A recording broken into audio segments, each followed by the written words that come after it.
नमस्कार, मैं हूं नीरज शुक्ला और आप देख रहे हैं द भारत न्यूज टीवी। खबर चित्रकूट जनपद के मऊ तहसील स्थित रेडी भुसौली से है, जहां बालू खदान एक बार फिर सुर्खियों में है, जहां खुलेआम पर्यावरणीय नियमों की धज्जियां उड़ाकर बड़े पैमाने पर अवैध खनन किया जा रहा है।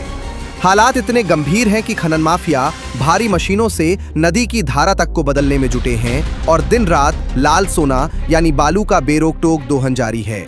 सूत्र बताते हैं कि राष्ट्रीय हरित अधिकरण एनजीटी के स्पष्ट निर्देशों के बावजूद खनन पूरी तरह मनमानी तरीके से किया जा रहा है।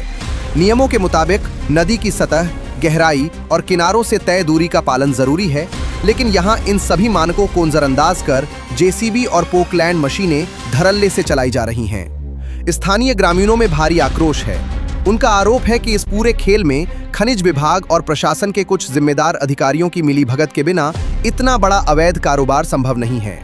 ग्रामीणों का कहना है कि रोजाना सैकड़ों ओवरलोड ट्रक बालू लेकर निकलते हैं, जिससे गांव की सड़कों की हालत बदहाल हो चुकी है और हादसों का खतरा भी लगातार बढ़ रहा है।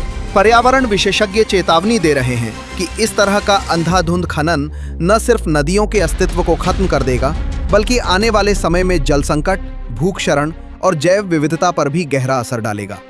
नदी का प्राकृतिक संतुलन बिगड़ने से आसपास के गांवों में खेती और पेयजल पर सीधा संकट खड़ा हो सकता है। सबसे बड़ा सवाल यही है कि आखिर कब तक खनन माफिया इस तरह कानून को चुनौती देते रहेंगे?